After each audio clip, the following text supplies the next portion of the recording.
The app available from the App and Play Store.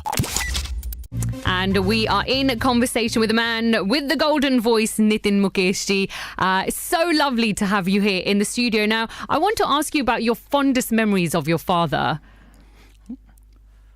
A lifetime full of memories can hardly be encapsulated in a few moments. Mm-hmm.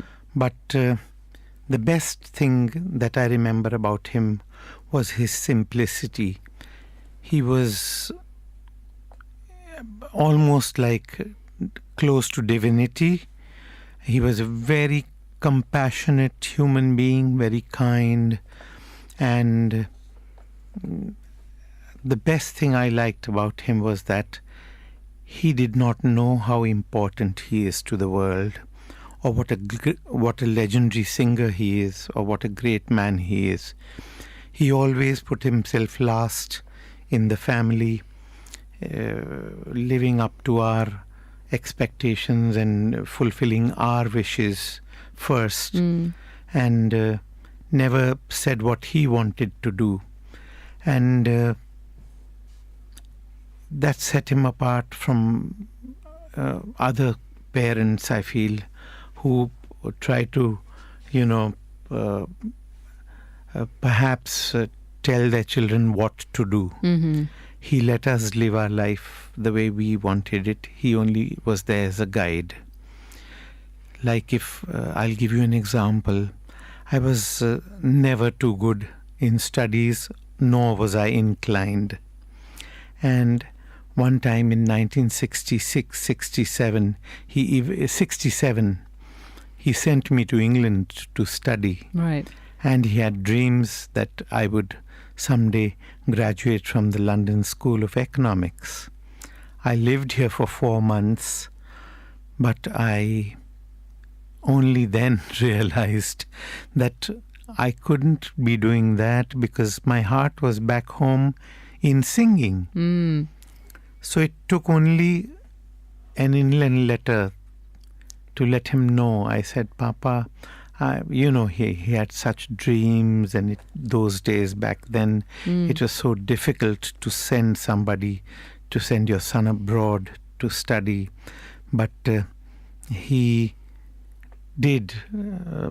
He never complained. He didn't bat an eyelid, and he just get on the next plane and come back home, and never ever brought it up in the rest of his lifetime with me. Wow. I must have broken his heart, but he didn't say a word.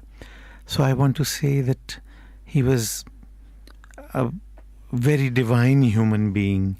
He was a greater human being than he was a singer. He was a wonderful man. That's my fondest memories. Of course, he was my idol, my guru.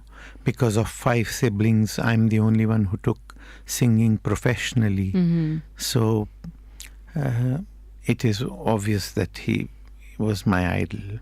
Absolutely. And, you must have learnt so much from him over the years. What would you say was the best advice that he ever gave you? That's what he told me. He said, beta, sing from the heart, and you'll straight away enter people's hearts. Mm-hmm. He says, I agree you have to do riyaz. I agree you have to learn your art, dedicate your life to the art, which is a blessing, divine blessing. But don't just copy blindly. He says, you sing from the heart the way you like. So that's what I emulate in my singing. It is but natural that I bring back his memories, or if I sound like him. If I looked like him, people wouldn't complain. But if I sound like him, people compare me to him straight away. Legends are made of stuff that cannot be compared to or replaced or substituted so easily. He was one of them. But yes, like I said, if I it's in my genes if I do sound like him and bring back his memories. But he always said that rather than, in fact, in his concerts, he was so magnanimous. He would ask me to sing Rafi Sahab's songs, Kishore Das songs, so that he said that way, let people know of your versatility, you know.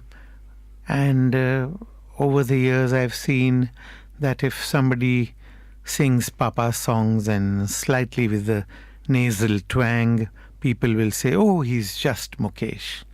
And I can sing my heart out like him and his songs. And people will say, अच्छा गाता है, बहुत अच्छा गाता है, मगर बाप जैसा नहीं गाता. So that yardstick was always there. It was always there. Yeah.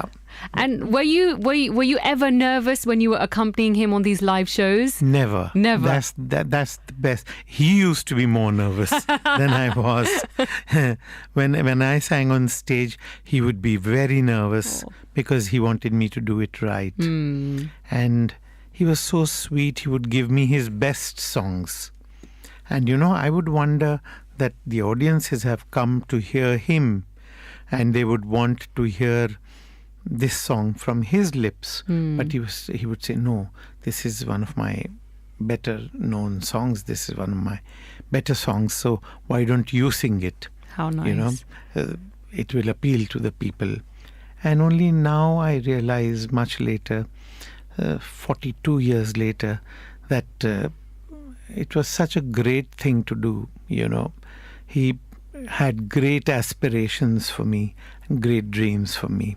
Hello, I bet you're wondering who these two are. I bet you're wondering, Gaunchi! Well, maybe we can put it in an anagram-a-rama for you. No, please no anagrams. It's too much. Oh, OK. Should we just let him in on it? Yeah, go for it. He's Paul Shah. That's Sonia Datta. And? You can catch us on Drive Time weekdays from 4 right here on Sunrise. Now, we're here quickly to tell you about our social media channels. You can catch us on Facebook, Twitter and on Instagram, but also... Don't forget, we got a brand new YouTube channel. Hit that subscribe button right now. Absolutely. And you can also download the brand new app onto your smartphone. Exactly. We'll catch you on Drive Time from 4 p.m. weekdays right here on Sunrise. Catch you then.